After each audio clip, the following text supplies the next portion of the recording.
is the list of account of ledger debit balance and ledger credit balance. And finally, we try to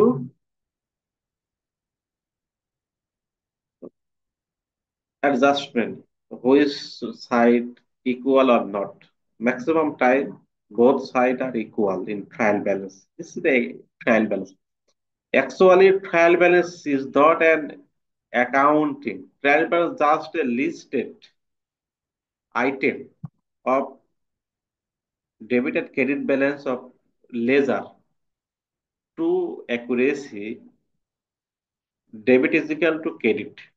অর্থাৎ trial balance হলো হিসাবের একটা শিরোনাম, লিপিবদ্ধ একটা লিস্ট, আইটেম গুলো তালিকাবদ্ধ করা হয়। ডেবিট সমান সমান ক্রেডিট আছে কিনা যাচাই করা হয়। তো প্রত্যেকটা অ্যাকাউন্টের every organisation prepare the trial balance by the own employee, not expert. অর্থাৎ প্রত্যেকটা প্রতিষ্ঠান তারা ট্রায়াল ব্যালেন্সটা তৈরি করে তাদের নিজস্ব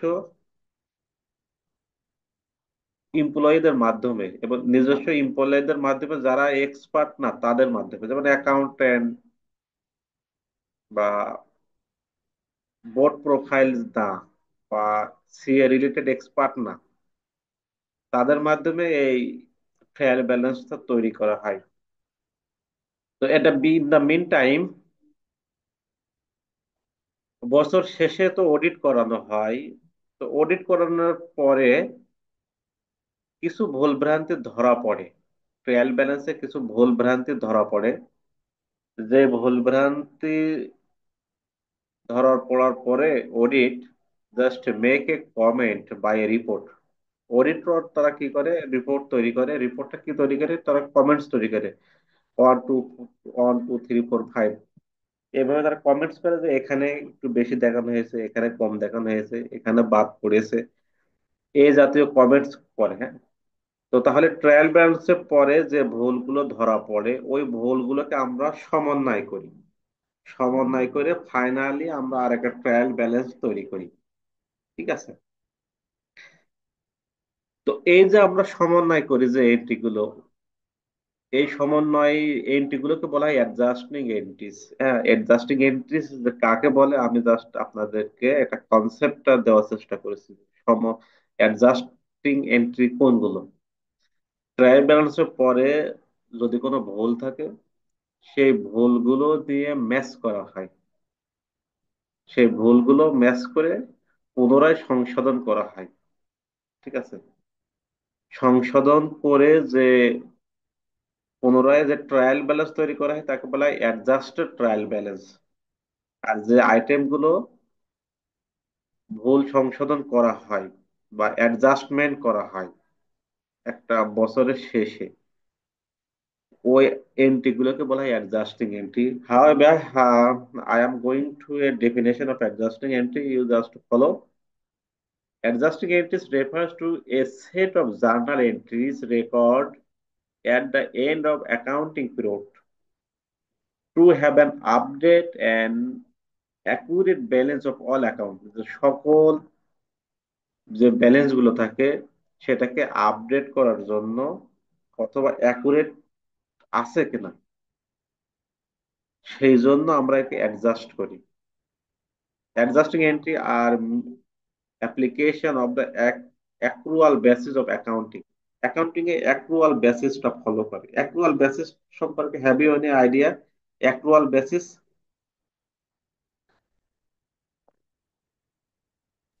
No, sir. No ideas. Accrual basis, there are two bases of accounting. One accrual basis and number two cash basis. Accrual basis means transaction are recognized when it is occurred and recorded। অর্থাৎ যখন কোনো transaction গুলো ঘটে থাকে তখন record করা হয় বা রিকগনাইজ করা হয়। Cash payment instantly or not, cash পেমেন্টটা ইনস্ট্যান্টলি হতেও পারে নাও পারে, বাট কোনো লেনদেন সংঘটিত হলে তাকে আমরা রিকগনাইজ করি এবং রেকর্ড করি। It is our transaction. Okay. এটা হচ্ছে accrual basis. Cash basis mean when cash received and cash payment and in this time recorded, যখন ক্যাশ আদান প্রদান হয় তখন মাত্র আমরা রেকর্ড করি এবং রিকগনাইজ করি। ঠিক আছে, সেই ঘটনাগুলোকে বলা হয় ক্যাশ বেসিস। তাহলে আমরা এখান থেকে জানতে পারলাম ক্যাশ বেসিসটা হচ্ছে যেই মাত্র যখনই আমরা cash taken and cash out, অর্থাৎ যখন আমরা ক্যাশ প্রদান করব এবং ক্যাশ গ্রহণ করব, তখনই আমরা একটা ট্রানজাকশন বলি এবং রেকর্ড করি বা স্বীকার করি এটা ট্রানজাকশন। অন্যথায় আমরা এটা স্বীকার করি না। এটাকে cash basis. Say for example আমাদের দেশে যে এনজিও গুলো আছে এগুলো ক্যাশ বেসিসে তারা ট্রানজাকশন গুলো রাখে কিছু কিছু ক্ষেত্রে। দেখুন ম্যাক্সিমামটা আপনি অ্যাকচুয়াল বেসিস হয়ে গেছে। আহ, ধারে লেনদেন বা ধারে ক্রয় বিক্রয় বা ধারে যে বিজনেস ট্রেন্ড, এই বিজনেসের ট্রেন্ডটা ধারে না থাকলে বিজনেস ট্রেন্ড আর বুস্ট আপ হয় না বা স্প্রেড আপ হয় না। সেই জন্য অ্যাকচুয়াল বেসিসটা এখন খুবই জনপ্রিয়। ক্যাশ বেসিস খুবই কম। কিছু কিছু ক্ষেত্র আছে, এনজিও, এই জাতীয় কিছু প্রতিষ্ঠান আছে তারা ক্যাশ বেসিস রাখে। তো I think now you are clear or not, please, accrual basis and cash basis. Clear, sir. Yes, sir. Okay, just when transaction are occurred and recognize and record, this is the transaction. যখন লেনদেনগুলো সংঘটিত হয় এবং তারা স্বীকার করে যে এটা transaction এবং রেকর্ড করে ওই মুহূর্তে। ক্যাশ টাকা ইনস্ট্যান্টলি পেতেও পারে নাও পারে। ক্যাশ টাকাটা একটা নির্দিষ্ট সময়ে তারা পিক আপ করতে গিভেন এবং টেকেন। এটা ছিল ক্যাশ বেসিস, অ্যাক্রুয়াল বেসিস আর ক্যাশ বেসিসের এক মূল পার্থক্য। তো অ্যাক্রুয়াল বেসিসের ক্ষেত্রে এই ম্যাচিং প্রিন্সিপালটা করা হয়, অ্যাডজাস্টিং এন্ট্রিগুলো করা হয় যে সাধারণত আমরা জার্নাল থেকে লেজার করি, লেজার থেকে ট্রায়াল ব্যালেন্স করি। ওই ট্রায়াল ব্যালেন্স করার পরে কিছু ভুল ভ্রান্তি ধরা পড়ে, সেই ভুল ভ্রান্তি গুলো নিয়ে আমরা অ্যাডজাস্ট করি। অ্যাডজাস্ট করে ফাইনালি আমরা ট্রায়াল ব্যালেন্স করি। তো ফাইনালি যে ট্রায়াল ব্যালেন্স করি ভুল ভ্রান্তি গুলো নিয়ে, তাকে বলা হয় অ্যাডজাস্টেড ট্রায়াল ব্যালেন্স। আর প্রাথমিকভাবে যে ট্রায়াল ব্যালেন্স করা হয় তাকে বলা হয় অনলি ট্রায়াল ব্যালেন্স। তো ট্রায়াল ব্যালেন্স আর অ্যাডজাস্টেড ট্রায়াল ব্যালেন্স কাকে বলে? Clear or not? Please anyone?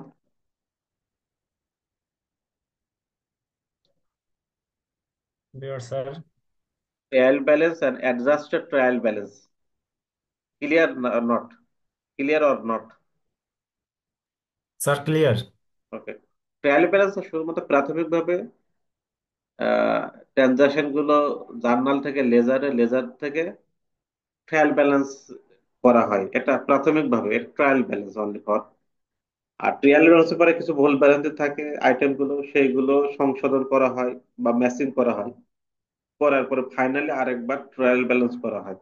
তো ফাইনালি যে ট্রায়াল ব্যালেন্সটা করা হয় সমন্বয়গুলি নিয়ে, অ্যাডজাস্টমেন্ট গুলো নিয়ে, তাকে বলা হয় অ্যাডজাস্টেড ট্রায়াল ব্যালেন্স। এগুলো আপনাদের কিন্তু you have to mind it. What is the trial balance, what is the adjusted trial balance, what is the cash basis, what is the actual basis, what is the adjusting entries, fine adjusting entry দিতে হয়। Adjusting entry দেয় accounting পিরিয়ডের শেষে, at the end of accounting period. হ্যাঁ, এইগুলো সম্পর্কে যেহেতু MCQ question হবে, just you try to remind, and if possible you just take a note, short note about this. Huh? Okay.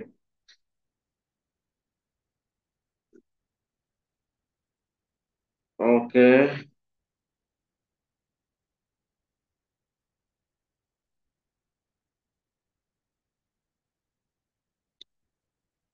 Yes, adjusting entries. Adjusting entry meaning there is a journal entries that are made on the last day of an accounting period to ensure that account are in line with the accrual method of accounting and matching principle. অর্থাৎ ম্যাসিক প্রিন্সিপালটা follow করা হয়েছে কিনা accurately ভাবে, সেটা just ensure করা হয়।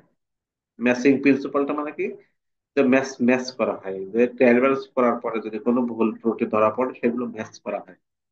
সেগুলো ভুল সংশোধনের মাধ্যমে ম্যাচ করা হয়।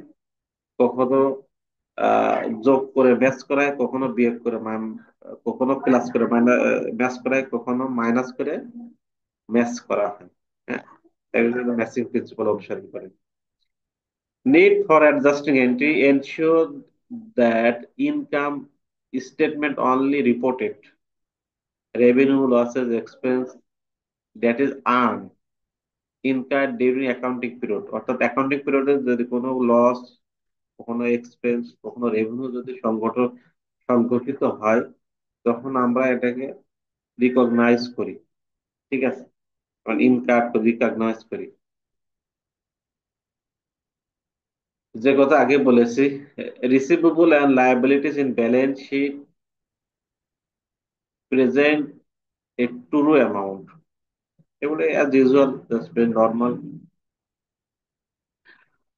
ডিফাইন একই কথা বারবার আসবে যে অ্যাডজাস্টিং এন্ট্রি কাকে বলে। অ্যাডজাস্টিং এন্ট্রি যেগুলো ভুল ভ্রান্তি থাকে সেগুলোকে ম্যাচ করার জন্য যে সমন্বয় দাখিলা দেওয়া হয় তাকে বলে adjusting entry. Very simple. Types of adjusting entry.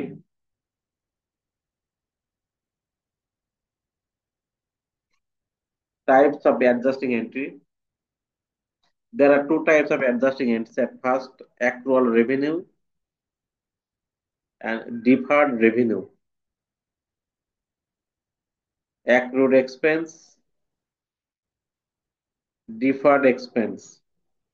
Okay. Mainly, there are two types of adjusting entry. Okay. Mainly two types. অগ্রিম এবং বকেয়া। অগ্রিম and বকেয়া। অগ্রিম মানে that's in prepaid or advance, যেটা আমরা আগে পরিশোধ করি বা আগে আমরা টেক আপ করি। ঠিক আছে, এটা বলা হয় অ্যাডভান্স। আর অ্যাক্রুড মিন, এটা বকেয়া। অ্যাক্রুড মানে এখন আমরা পরিশোধ করে দিই অথবা আমরা এখনো টাকা নেয়নি, এটা বলে অ্যাক্রুড।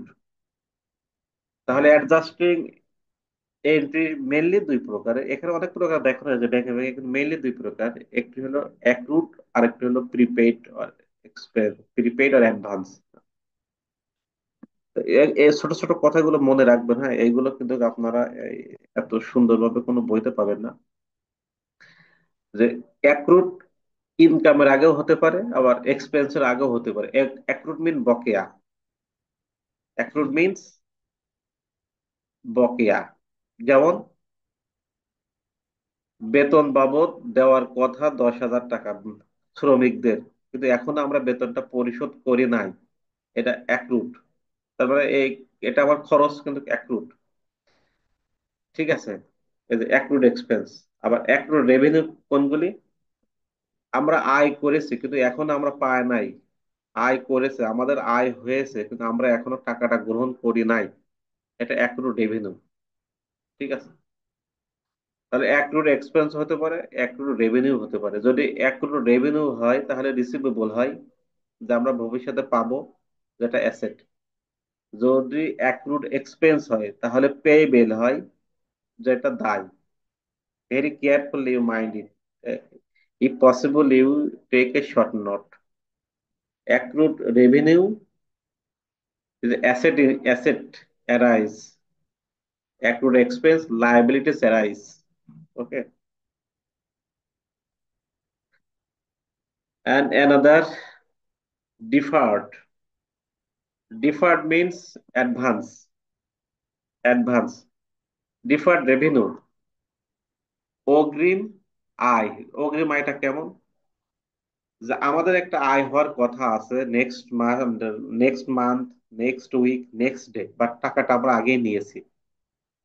তাহলে আমরা এখানে দায়বদ্ধ থেকে গিয়েছি যে আয়টা হয় নাই, কিন্তু আমরা টাকাটা আগে নিয়েছি, একটা দায়বদ্ধ তৈরি হয়েছে। এজন্য ডিফার্ড রেভিনিউ যদি হয় তাহলে দায়বদ্ধ। আবার ডিফার্ড এক্সপেন্স মানে কি? যে আমরা টাকাটা অগ্রিম দিয়েছি কিন্তু খরচটা এখনো হয় নাই। যেমন কর্মচারীদেরকে অগ্রিম বেতন দেওয়া হয়েছে, তার মানে কি আমরা অগ্রিম তাকে বেতন দিয়েছি, বেতনের সময় বা টাইমটা এখনো এক্সপায়ার্ড হয় নাই। তাহলে যতক্ষণ পর্যন্ত এক্সপায়ার্ড হবে ততক্ষণ পর্যন্ত অ্যাসেট হিসেবে থাকবে। ঠিক আছে। হাউএভার, ভেরি সিম্পলি, সহজ ভাবে মনে রাখবেন, মুখস্থ করে রাখেন, তাহলে সুবিধা হবে যারা নতুন আছেন। যে ডিফার্ড, ডিফার্ড মানে অগ্রিম বা অ্যাডভান্স। হ্যাঁ, অগ্রিম বা অ্যাডভান্স যদি আয় হয় তাহলে দায়ের সৃষ্টি হয়। আর অগ্রিম বা অ্যাডভান্স যদি খরচ হয় তাহলে অ্যাসেট হয়। ঠিক অনুরূপ ভাবে তার অপোজিট, অ্যাক্রুড রেভিনিউ হলে ইন অ্যাসেট, আর অ্যাক্রুড এক্সপেন্স হলে লায়াবিলিটিস। এই মূলত there are two types of adjusting entry. একটা হচ্ছে অ্যাক্রুড আর একটা হচ্ছে ডিফার্ড। ডিফার্ড মানে অগ্রিম বা অ্যাডভান্স, আর অ্যাক্রুড মানে বকেয়া। তাহলে অগ্রিম আর বকেয়া এই দুইটাই মূলত অ্যাডজাস্টিং এন্ট্রিজ। আর আরো দুই একটি দেখানো হয়েছে, যেমন ডেপ্রিসিয়েশন, যেমন অবচয়। একটা সম্পদ যদি ব্যবহার করা হয় তার একটা অবচয় দেখাতে হয়। ডাউটফুল অ্যাকাউন্ট, সন্দেহজনক, যে আমরা কোনো ব্যক্তির কাছে পাবো কিন্তু এটা ভবিষ্যতে পেতেও পারি নাও পারি, এমন যদি সন্দেহ করা হয়। ঠিক আছে। তো ডেপ্রিসিয়েশন আর সন্দেহজনক, এই দুইটা জার্নাল এন্ট্রি প্রায় সেম কোয়ালিটি। তো এখানে দেখানো হয়েছে ডিটেলস, আমরা ডিটেলস এখানে আলোচনা করলাম। Please anyone, if you have any question or not, please anyone,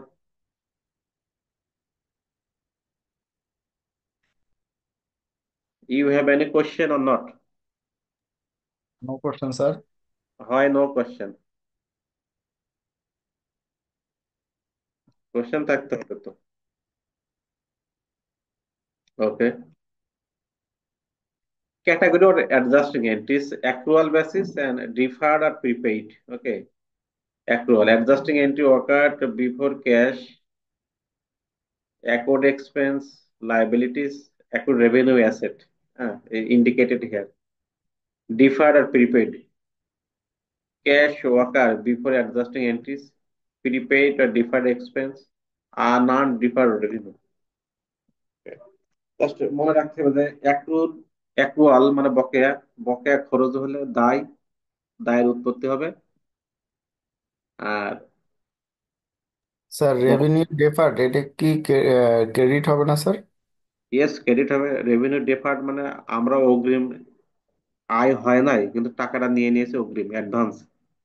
তার মানে আমরা টাকা নিয়েছি, তার মানে কোনো না কোনো সময় আমাদের সেবা দিতে হবে, তাই না? ওকে। হ্যাঁ sir. Now I am going to some example, practical example.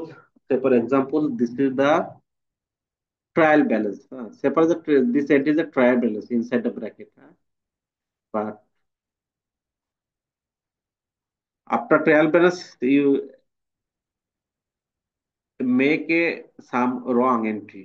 Say for example, salary accrued amounting to টাকা 600 টাকা, অর্থাৎ 1600 টাকা স্যালারি বকেয়া হয়েছে। আমরা ট্রায়াল ব্যালেন্স দেখার পরে দেখেছি যে আরো 1600 টাকা বকেয়া রয়ে গেছে, যেটা দেওয়া হয় নাই।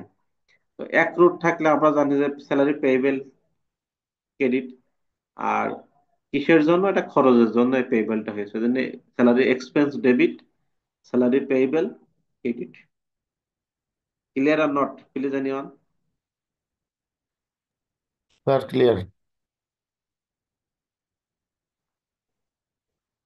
Adjusting it is the first some difficult, but you all question easy clear. I don't know you actually understand or not. Okay. Another item,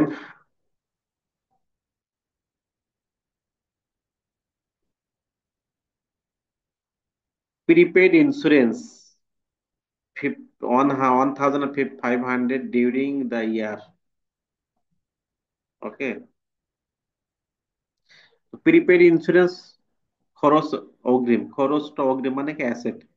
prepaid insurance debit and cash credit, টাকাটা অগ্রিম দিয়ে দিয়েছে, ক্যাশ ক্রেডিট। স্যার এটা আবার একটু clear করলে সুবিধা হতো স্যার। অগ্রিম খরচ তো সবসময় সম্পদ হয়, দেখ আগে আলোচনা করে আসুন না, খরচ অগ্রিম, খরচটা আমরা অগ্রিম দিয়ে দিয়েছি, যে টাকাটা আগে নাও, পরে তুমি আমার আহ, পরে এই কাজটা তোমাকে করে দেবো অথবা তুমি আমাকে করে দেবা, হ্যাঁ, কিন্তু টাকাটা আগে তুমি নিয়ে যাও। ঠিক আছে, যেমন আমাদের কর্মচারী আছে, তুমি কাজ, মানে স্যার কোম্পানির কাছ থেকে প্রিপেড ইন্স্যুরেন্স নিয়েছে কেউ একজন, তাই তো স্যার? ইয়েস, ইন্স্যুরেন্সটা বলেছে অগ্রিম দিয়ে দিয়েছে যে তুমি অগ্রিম টাকা রাখো, মাস আসলে তুমি টাকাটা কেটে নিও। তো যখন মাস আসবে তখন ওটা এক্সপেন্স হবে, আর মাস আসা না পর্যন্ত ওটা অগ্রিম থাকবে, আমার অ্যাসেট হিসেবে থাকবে। ক্লিয়ার? স্যার বুঝতে পারছি sir. Prepaid insurance debit and cash credit. Okay, next,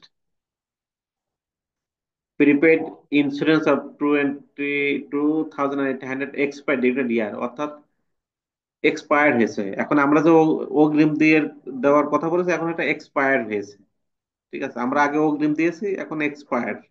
ঠিক আছে, যে এটা খরচটা এখন অরিজিনালি খরচটা হয়েছে। ঠিক আছে, আর ট্রায়াল ব্যালেন্সে আমাদের প্রিপেড ইন্স্যুরেন্স দেওয়া হচ্ছে 4,000 টাকা, মানে 4,000 টাকা আমরা অগ্রিম দিয়েছি, যেটা রেয়ার মিলে আছে। কিন্তু এখন আমরা দেখছি যে না, আমরা 4,000 টাকা অগ্রিম দিয়েছিলাম, সেখান থেকে 2800 টাকা আমার এক্সপায়ার হয়েছে, মানে অর্জন হয়েছে, মানে খরচটা আসলে হয়েছে। ঠিক আছে, তাহলে আমাদের ওই অগ্রিম থেকে 2800 টাকা মাইনাস করতে হবে, মাইনাস করে আমাদের জার্নাল দিতে হবে যে ইন্স্যুরেন্স এক্সপেন্স ডেবিট 1200 টাকা পর্যন্ত খরচ, এখনো পর্যন্ত খরচ সম্পন্ন হয়েছে। স্যার আর এই যে এক্সপেন্সের বদলে এক্সপায়ার্ড কেন ওয়ার্ডটা ব্যবহার করলো? এখানে তো এক্সপেন্স ব্যবহার করতে পারতো, যে 2800 টাকা এক্সপেন্সড হলো স্যার। 2800 টাকা এক্সপায়ার হয়েছে, আগে তো অর্জন হবে, তারপর তো খরচ হবে, তাই না? আগে তো অর্জন হতে হবে। 4,000 টাকা অগ্রিম দেওয়া ছিল, মনে করো 4,000 টাকা অগ্রিম দেওয়া ছিল, সেখান থেকে 4 মাস সম্পন্ন হয়েছে, তাহলে 4 মাস সম্পন্ন হয়েছে, তাহলে 4 মাসে আমাদের অর্জন হয়েছে, তাহলে আগে তো সম্পন্ন হতে হবে, তাই না? সম্পন্ন হয়েছে, তারপর আমাদের খরচটা দেখাই দিতে হবে। এই জন্য আমরা খরচটা দেখিয়ে দিচ্ছি, ইন্স্যুরেন্স এক্সপেন্স ডেবিট আর প্রিপেইড ইন্স্যুরেন্স ক্রেডিট, মানে স্যার খরচ। এখানে আমার একটা কোশ্চেন ছিল স্যার, সেটা ইয়েস, হচ্ছে আমাদের স্যার যেটা হইতেছে 2800 টাকা খরচ হয়ে গেছে মানে এক্সপায়ার্ড, তার মানে আমার কস্ট হচ্ছে 2800 টাকা, বাট আমার অ্যাডভান্স হিসেবে দেখানো ছিল 4000 টাকা। আমি আরো ক্লিয়ার করি, মনে করেন চার আচ্ছা হাজার আমি 4,000 ক্লিয়ার করি, 4,000 টাকা আমরা জানুন মাসের প্রথমে তাকে অগ্রিম দিয়ে দিয়েছি। জি স্যার। ওকে, 4,000 টাকা আমরা তাকে দিয়ে দিয়েছি, অথবা আমরা 4,000 টাকা 4 বছরের জন্য দিয়ে দিয়েছি, তাই না? তো জি স্যার। বছর শেষে দেখছি না আমাদের তাহলে একটা, মানে 1 বছরের খরচ সম্পন্ন হলো, 1 বছরের কি হলো, সম্পন্ন হলো। সেটা তাহলে স্যার 2800 টাকা, 2800 টাকা, তাহলে 1 বছরের যে খরচ যেটা সম্পন্ন হলো, সেটাকে আমরা এক্সপেন্স হিসেবে নিয়ে আসতেছি। হ্যাঁ, এক্সপেন্স হিসেবে আমরা নিয়ে আসছি। তাহলে স্যার এইখানে যে জার্নালটা আমি করলাম সেটা ইন্স্যুরেন্স এক্সপেন্স আমি 1200 টাকা দেখাচ্ছি স্যার। হ্যাঁ, এটা এই দেখেন, এই জায়গাটা আমি ক্লিয়ার না স্যার। হ্যাঁ, এক্স্যাক্টলি আপনি এখানে ধরছেন, এখানে আপনি এক্স্যাক্টলি ধরছেন যে এখানে বলা হয়েছে প্রিপেইড ইন্স্যুরেন্স অফ টাকা 2,800 expire during the yes year, sir. এই বছরে সম্পন্ন হয়েছে। জি ঠিক স্যার। আছে, এই বছরে সম্পন্ন হয়েছে। তো আমাদেরকে অগ্রিম দেওয়া ছিল কত টাকা? 4000 টাকা স্যার। 4,000 টাকা। 4,000 টাকা যদি অগ্রিম দেওয়া থাকে, তাহলে সম্পন্ন হয়েছে কত টাকা? সম্পন্ন আমার হয়েছে কত? সম্পন্ন মানে হয়েছে কত টাকা? 2800 টাকা স্যার। 2800 টাকা সম্পন্ন হয়েছে, মানে 4,000 থেকে আমরা 2800টা মাইনাস করবো, তাই না? জি স্যার, কিন্তু 2800 যদি মাইনাস করি স্যার, সেক্ষেত্রে 1200 টাকা তো অগ্রিম তার কাছে আমার রয়ে যাচ্ছে আলটিমেটলি। 2800 টাকা যদি আমি খরচ হিসেবে ধরি, হ্যাঁ, তাহলে কিন্তু আমার 1200 টাকা অগ্রিম হিসেবে তার কাছে থাকবে, বাট হ্যাঁ, আমি ওই, কিন্তু জানলা দেখাচ্ছি এটা এক্সপেন্স। হ্যাঁ, ওই জায়গাটায় আমি আসতেছি, ওই জায়গাটায় আমি এখানে আসতেছি যে আমাদের 4,000 টাকা দেওয়া আছে, তো এখানে দেখেন, এখানে আপনার একটা টেকনিক আছে, সেই টেকনিকটা কি, যে আমরা যখন উপরে রেয়ার মিল থাকতো, নিচে অ্যাডজাস্টমেন্ট থাকতো, তখন বোঝাতে সুবিধা হতো। তো যখন অঙ্কতে আসবে তখন সুবিধা হবে। দেখেন, আমাদের দেখতে হবে যে রেয়ার মিলটা কি আছে। রেয়ার মিলটা 4,000 টাকা আছে, তাই না? জি স্যার। রেয়ার মিলে আছে 4,000 টাকা, রেয়ার মিলে আছে। এখন 4,000 টাকা রেয়ার মিলে আছে, এখন 4,000 টাকা দিয়ে তো আমরা জার্নালটা দেখাতে পারবো না, তাহলে ওটা রেয়ার মিলে আছে, ওটা ভুল আছে। অথবা ভুল নাই, জি কিন্তু ওটা তো অলরেডি ওই চ্যাপ্টারটা হিসাবে দেখানো হয়ে গেছে অলরেডি। কিন্তু এখন এসে দেখছে যে আমাদের কিছু ভুল হয়েছে এই জায়গাতে, সেই জি ভুলটা এখন আমরা ম্যাচ করছি, সেই ভুলটা আমরা কি ইয়েস করছি স্যার, এখন, I am clear sir, I am clear. ওই মানে আমি ভুলটা স্যার আমরা, এখন 1200 টাকা খরচ দেখা দিলে যেটা হবে যে তখন স্যার ওই 2800 আর 1200 মিলে 4000 টাকা খরচ হিসেবে চলে হ্যাঁ আসবে, আমরা এটাই এখন, তো।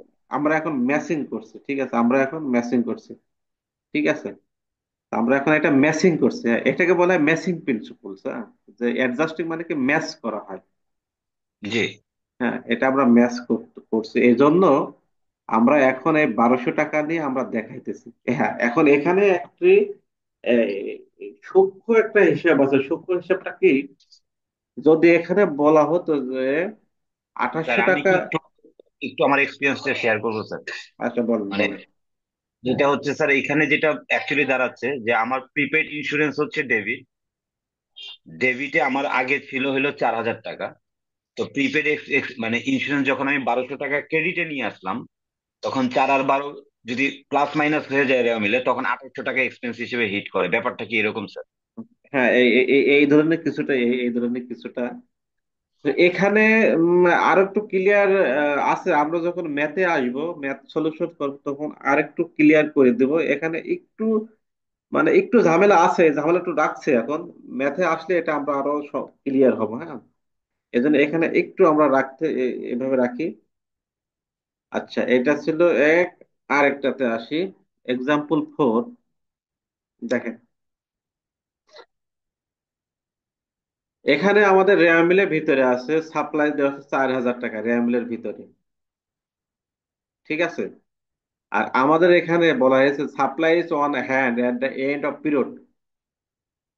এই বছরে আমাদের হাতে রাখতে হবে 2800 টাকা, ঠিক আছে। তার মানে কি, 4000 টাকা আমাদের সাপ্লাই ছিল, সাপ্লাই মানে আপনি ছোটখাটো সম্পত্তি মনে করেন, সম্পত্তি ছিল আমাদের 4000 টাকা। আর বছর শেষে বলা হয়েছে 2800 টাকা হাতে রাখতে হবে। মানে 2800 টাকাটা যদি হাতে রাখি, তাহলে বাকি টাকাটা কি, বাকি থাকে কত টাকা, 1200 টাকা। এই 1200 টাকাটা কি, মানে আমার কথা বুঝছেন কিনা, যে আমাদের 4000 টাকা সম্পদ হিসেবে রেয়ার মিলে আছে, ট্রায়াল ব্যালেন্সের সম্পদ হিসেবে 4000 টাকা আছে। এখন বলা হয়েছে না, 4000 টাকা সম্পদ হিসেবে রাখা যাবে না, রাখতে হবে 2800 টাকা, 2800 টাকা রাখতে হবে। তাহলে বাকি যে 1200 টাকা এটা এক্সপেন্স, তাহলে 1200 টাকা এক্সপেন্স হয়ে যাবে। বিষয়টা clear or not, please anyone. Clear sir. তার মানে আমাদের বলা হয়েছে যে 4000 টাকা সম্পদ আছে, সাপ্লাস একটা সম্পদ মনে করি আমরা, সম্পদ আছে। কিন্তু সমন্বয়তে এসে বলা হয়েছে না, 4000 টাকা রাখা যাবে না, আমাদের 2800 টাকা রাখতে হবে। তাহলে বাকি টাকাটা কি হয়েছে, ওটা এক্সপেন্স আমরা দেখাইছি, এজন্য expense debit and supplies credit, ঠিক আছে। বিষয়টা ক্লিয়ার কিনা, এখনো ক্লিয়ার না?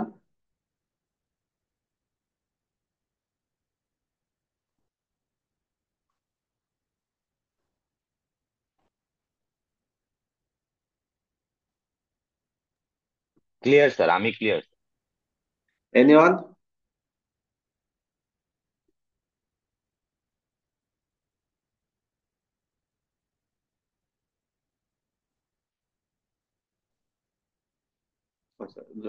If you have no question, then I am going to another slide. Okay. Commission revenue earned but not received 5000 টাকা, ঠিক আছে। Commission revenue earn but not received, আমরা রেভিনিউ হয়েছে বা আর্ন করেছে, কিন্তু এখনো আমরা ক্যাশ টাকাটা নেয় নাই, নিব পরে। তা নেয় নাই, আমাদের আয় হয়েছে, মানে আয়টা বাকি রয়ে গেছে। আয় যদি বাকি থাকে তাহলে অ্যাসেট ক্রিয়েট হয়। অ্যাকাউন্ট রিসিভেবল ডেবিট, আর কমিশন রেভিনিউ ক্রেডিট। ঠিক আছে?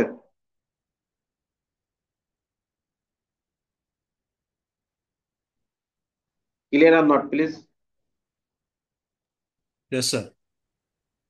স্যার এইখানে স্যার ব্রেকেটে in trial balance prepaid insurance is এইটা টাকা 3000, এটা এ- রিজনটা কি স্যার? না, এইটা আছে এখানে আমার লেখার একটু ভুল হয়েছে। এই যে ইন্স্যুরেন্স ঘটনা না এটা। হুম? এটা আপনার হচ্ছে আমাদের এখানে লিখতে হবে আর্ন রেভিনিউ, রেভিনিউ আর্ন,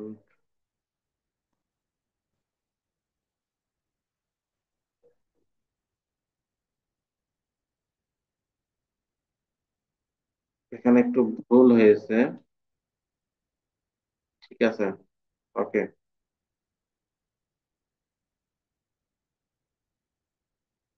ওকে, তাহলে এখানে এই এন্ট্রিতে আর কোনো সমস্যা আছে কিনা? স্যার এরকম একটা ইস্যু প্রথম দুইটা এন্ট্রিতে ছিল স্যার, মানে ব্রেকেটে লেখা ছিল বাট ওইটার কোনো ফাংশন ছিল না। হ্যাঁ, যখন ওই বকেয়া থাকে, হ্যাঁ, তার মানে কি বকেয়া থাকলে ওটা আমরা যোগ করে দিই, এটা ফাংশন থাকে না। যখন ওটাকে আমার আছে যে মাইনাস করার প্রয়োজন হয়, তখন ওটা মাইনাস করা হয়। এই জন্য যখন আমরা অঙ্কে আসবে তখন প্র্যাকটিক্যালি দেখাতে পারবো যে রেয়া মিলে এটা ব্যালেন্স শিটে কিভাবে থাকে, এটা কি এন্ট্রি দিয়েছি। এখন জাস্ট আপনাদের সাথে এই জার্নাল গুলো পরিচয় করাচ্ছি, ঠিক আছে? জি স্যার, ক্লিয়ার। জার্নাল গুলো পরিচয় করাচ্ছি, ঠিক আছে? ওকে। আবার দেখেন সেম ঘটনা, কমিশন রেভিনিউ আর্ন 5,000 টাকা, and in trial balance commission revenue was টাকা 8,000।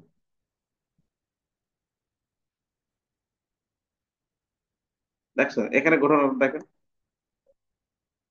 যে র্যাম, আমাদের ট্রায়াল ব্যালেন্স আছে 8,000 টাকা, রেভিনিউ হিসেবে দেওয়া আছে, কিন্তু আমরা পরে এসে দেখছি না, এখনো আমাদের আনআর্নড হিসেবে আছে 5,000 টাকা। 5,000 টাকা এখনো আর্নড হয় নাই। আনআর্নড হিসেবে 5,000 টাকা আমাদের থাকতে হবে। তার মানে র্যামিলে আছে রেভিনিউ আর্ন 8,000 টাকা, আমরা দেখছি না, আমাদের 8,000 টাকা রেভিনিউ বাবদ আমরা আয় করেছি। কিন্তু পরবর্তীতে এসে আমরা বলেছি না, 8,000 টাকা আমরা রেভিনিউ হিসেবে যে দেখানো হয়েছে ওটা আমরা এখনো পাই নাই, আমাদের দেখাতে হবে তার ভিতর থেকে 5,000 টাকা আনআর্নড হিসেবে রয়ে যাবে। মানে বিষয়টা বোঝার চেষ্টা করেন, বুঝতে পারছেন কিনা? র্যামুলের ভিতরে বলা হয়েছে রেভিনিউ আর্নড, আমাদের রেভিনিউ আর্ন করেছে 8,000 টাকা। ডেফিনেটলি এটা ভুল হয়েছে। ভুল হয়েছে কখন বুঝলাম? পরে এসে অডিটর বা যারা তারা মতামত দিচ্ছে, রিপোর্ট করছে, না আমাদের কমিশন রেভিনিউ আর্ন মানে অর্জিত হবে না 5,000 টাকা, তাহলে আমাদের অর্জন হবে 3,000 টাকা। বিষয়টা ক্লিয়ার কিনা, বুঝছেন কিনা?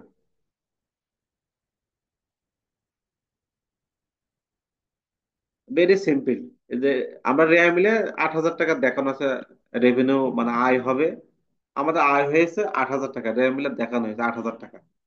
কিন্তু পরে এসে বলছে না, আমাদের আয় আয় আয় দেখাতে হবে রেভিনিউ আর্ন, মানে রেভিনিউ আয় হয়েছে 5,000 টাকা, 8,000 টাকা দেখানো যাবে না। ঠিক আছে? না, 5,000 টাকা আনআর্ন থাকবে, মানে মানে আয় হবে না। 5,000 টাকা আমাদের রাখতে হবে আনআর্নড।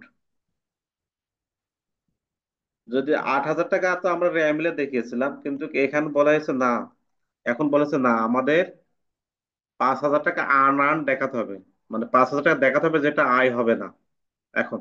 তাহলে আয় হবে কত এখন? অ্যাকচুয়ালি 3,000 টাকা। বিষয়টা বুঝছেন কিনা? বুঝছি স্যার। তখন আমার 3,000 টাকার জন্য জানাল দিতে হবে যে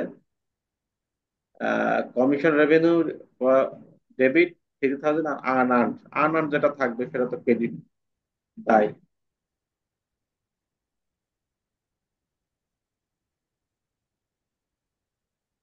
পরবর্তী একটা provision for bad date doubtful account, 3% of account receivable.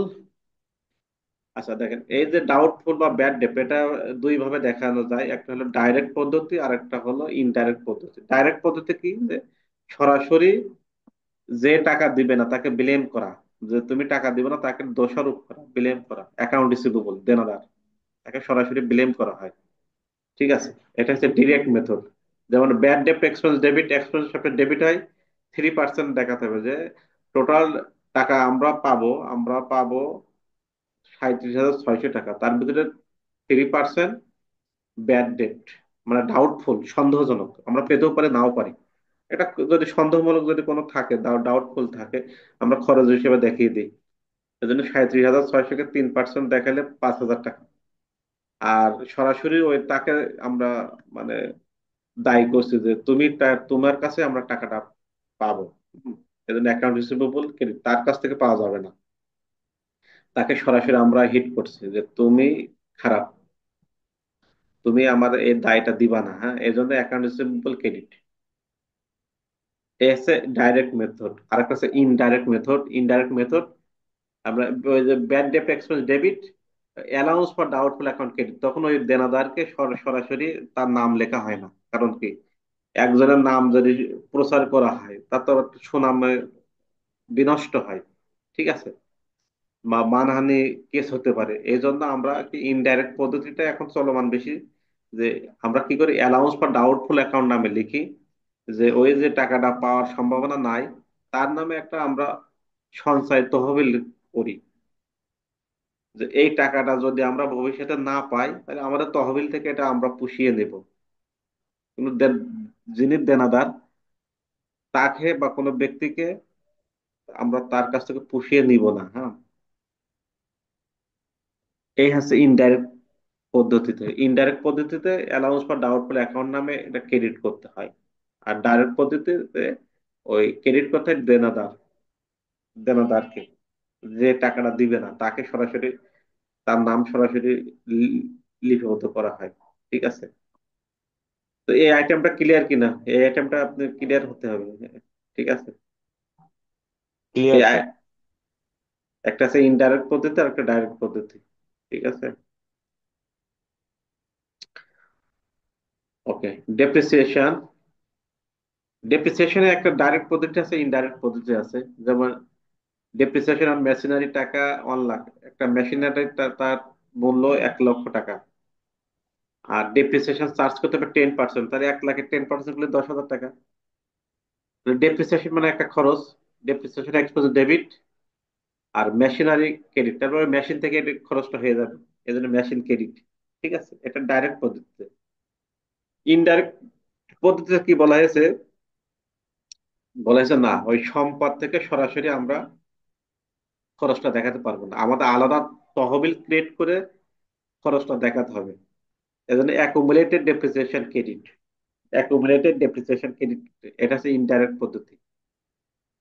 ওই যে দেনাদারের মতন, যে দেনাদারের কাছ থেকে যে টাকা পাওয়া যাবে না দেনাদারের নামে, ডাইরেক্ট পদ্ধতিতে দেনাদারের নাম লিখতে হবে যে তার কাছ থেকে পাওয়া যাবে না। আর ইনডাইরেক্ট পদ্ধতিতে দেনাদারের নামটা লেখা যাবে না, আমরা একটা তহবিল এর নাম লিখবো, যে একটা তহবিল করবো তার নামে, ওই তহবিলের মাধ্যমে এইটা আমরা পুষিয়ে নেব। ডেপ্রিসিয়েশনের ক্ষেত্রে সেম, যে ডেপ্রিসিয়েশনের খরচ হয়ে যায় ওই সম্পদের নাম দেখে দেওয়া হয়। কারণ সম্পদের যদি নামটা লেখা হয় যে এই সম্পদ থেকে এই টাকা আমরা খরচ হিসেবে দেখিয়েছি, হ্যাঁ, তাহলে অনেক ক্ষেত্রে সম্পত্তির একটা ইয়ে হয়, মানে অবমূল্যায়ন হয়ে যায়। এর ওই সম্পদটা পরবর্তীতে ওই বাজার মূল্যটা আহ, বাজার মূল্যটা আপনার মনে করেন যে ইয়ে হয়, বাজার মূল্যটা কমে যায়, তার ভ্যালুটা কমে যায়। হ্যাঁ, তার ভ্যালু যে লেস হয়ে গেছে সবাই জানতে পারে যে এটা এই অ্যাসেটের বাবদ খরচ দেখানো হয়েছে, নিশ্চয়ই আছে ওই অ্যাসেটের কোনো সমস্যা আছে। এই জন্য ইনডাইরেক্ট পদ্ধতিতে কি করা হয়, তো ওই অ্যাসেটের নাম না লিখে একটা তহবিল ক্রিয়েট করা হয়, ওই তহবিলের মাধ্যমে এই খরচটা দেখানো হয়। ঠিক আছে, তো ডেপ্রিসিয়েশন সম্পর্কে আরেকটু আপনাদের ক্লিয়ার করি। মনে করেন আপনার প্রতিষ্ঠানে 1 লক্ষ টাকার একটা সম্পদ আছে। ওই সম্পদটা মনে করেন যে গ্যারান্টি আছে 10 বছর, 10 বছর সে ভালো সার্ভিস দিবে, 10 বছর পর ওটা আপনাকে চেঞ্জ করতে হবে। তো 10 বছর পরে যখন আপনি চেঞ্জ করবেন, তখন আবার আরেকটা মেশিন তো নিয়ে আসতে হবে। তো আরেকটা মেশিন যখন আপনি নিয়ে আসবেন, তখন দেখা গেল আপনার অনেক টাকা একসাথে দিয়ে ওই মেশিনটা আবার ক্রয় করতে হবে। তো ওই টাকাগুলো ক্রয় করতে কিন্তু একসাথে তো অনেক টাকা চলে যায়, কোম্পানির উপরে প্রভাব পড়ে। হ্যাঁ, যে একসাথে অনেকগুলো টাকা আবার ইনভেস্ট করে আবার মেশিনটা নিয়ে আসছে। তো এই জন্য কি করা হয় যে ওই মেশিনটা 10 বছর চলবে, তার একটা নির্দিষ্ট পরিমাণে আমরা খরচ ধরি যে প্রত্যেক বছরে এই মেশিনে এই টাকা খরচ হতে পারে, এটা অনুমান করে আমরা খরচ ধরি। তো সেভাবে যে খরচটা অনুমান করে ধরি, ওই পরিমাণে টাকা আমরা একটা ফান্ডে জমা রাখি। যখন ওই মেশিনটা আমরা অপসারণ করে দেবো বা বাদ ক্যান্সেল করে দিব, তখন ওই ফান্ডে যে টাকাটা আমরা জমা জমা করি, ওই টাকাটা দিয়ে নতুন একটা মেশিন কিনি, যাতে কোম্পানির উপরে আমাদের প্রভাবটা কম পড়ে। এই এই হচ্ছে অ্যাকচুয়াল নীতি, যে ডেপ্রিসিয়েশনটা চার্জ করা। ঠিক আছে, এখন বুঝতে পারছেন কিনা? Yes sir. ওকে, যদি আপনারা ক্লিয়ার বোঝেন তাহলে গুড। আরেকটি আছে ক্লোজিং। ক্লোজিং এন্ট্রি মানে বছরের শেষে যেটা ম্যাচিং অ্যাডজাস্টিং এন্ট্রিটা আর ক্লোজিং এন্ট্রি একটু পার্থক্য আছে। ক্লোজিং এন্ট্রিটা মানে ক্লোজ করে দেওয়া হয়, এন্ট্রি গুলো ক্লোজ করে দেওয়া হয়, যে বছর শেষ এন্ট্রি গুলো আমার খাতায় রাখবো না, ক্লোজ করে দেওয়া হয়। এই জন্য একটা শিরোনামের মাধ্যমে ক্লোজ করা হয়, ইনকাম সামারি। ঠিক আছে, ইনকাম সামারির মাধ্যমে ক্লোজ করা হয়। তো রেভিনিউ বা গেইন যদি সাধারণত ক্রেডিট হয়, এখন আমরা ডেবিট করি, তার উল্টা করি, এগেনস্টে ক্রেডিট করি ইনকাম সামারি। ইনকাম সামারির মাধ্যমে ওই আইটেমটা আমরা ভ্যানিশ করে দিচ্ছি। ঠিক আছে। আর এক্সপেন্স আর লস সাধারণত ডেবিট হয়, আমরা এখন ক্রেডিট করি যাতে ওটা কেটে দেওয়ার জন্য। আর এর এগেনস্টে আমরা একটা শিরোনাম করি, ইনকাম সামারি ডেবিট। ঠিক আছে, ক্লোজিং এন্ট্রির একটা ধরন। তারপরে রিটেন আর্নিং ক্রেডিট, ওই ইনকাম গুলো আমরা রিটেন আর্নিং এ ট্রান্সফার করি, এই জন্য রিটেন আর্নিং ক্রেডিট আর ইনকাম সামারি ডেবিট। ঠিক আছে। আর ডিভিডেন্ডের ক্ষেত্রে একটু পার্থক্য, ডিভিডেন্ডের ক্ষেত্রে একটু ব্যতিক্রম আছে। এখানে আর ইনকাম সামারিটা ইউজ করা হয় না, কারণ ডিভিডেন্ড সরাসরি রিটেন আর্নিং এর ক্ষেত্রে জড়িত। এই জন্য এখানে রিটেন আর্নিংটা ডেবিট করা হয় আর ডিভিডেন্ডটা ক্রেডিট করা হয়। তো এইগুলো হচ্ছে ক্লোজিং এন্ট্রি, যে এন্ট্রি গুলো ক্লোজ করে দেওয়া হয়। ক্লোজ করে দেওয়ার ফর্মুলাটা কি, যে আমরা আগে যা করি তার এখন বিপরীত করি, আর তারপর একটা শিরোনামের ইনকাম সামারির মাধ্যমে এটা ক্লোজ করি। যেমন রেভিনিউ বা গেইন আমরা জানি সর্বাবস্থায় ক্রেডিট হয়, এখন আমরা ডেবিট করে দিলাম, তার মানে এটা ক্লোজ করে দিচ্ছি। তো এগেনস্টে তো আমার ক্রেডিটটা কিছু লিখতে হবে, তো ক্রেডিট করা হয় ইনকাম সামারি। ঠিক সেম, এক্সপেন্স আর লস সাধারণ দৃষ্টিকোণ থেকে ডেবিট হয়, এখন আমরা ক্রেডিট করলাম, যাতে ক্লোজ হয়ে গেল। এর এগেনস্টে একটা আইটেম ডেবিট করতে হবে, ইনকাম সামারি ডেবিট করি আমরা। ঠিক আছে। আর এইগুলো ক্লোজ করার পরে আমাদের যে একটা ইনকাম থাকে, সেই ইনকামটা আমরা কি করি, ওই রিটেন আর্নিং এর ভিতরে নিয়ে যাই। রিটেন আর্নিং এখানে, আর income summary debit are written earning credit. ঠিক আছে। তারপরে ডিভিডেন্ড, এই ডিভিডেন্ডটা রিটেন আর্নিং এর সাথে সরাসরি জড়িত, এই জন্য এখানে ইনকাম সামারির কথাটা লেখা হয় না। এখানে ডিভিডেন্ডটা ক্রেডিট করা হয় আর রিটেন আর্নিংটা ডেবিট করা হয়। এই হচ্ছে একটা ক্লোজিং এন্ট্রি ধরন।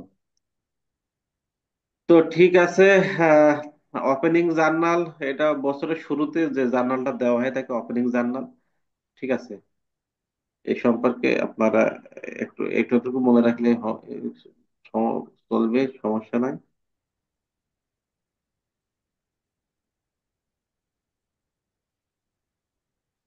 স্যার একটা কোয়েশ্চেন ছিল 10 নাম্বার স্লাইডে।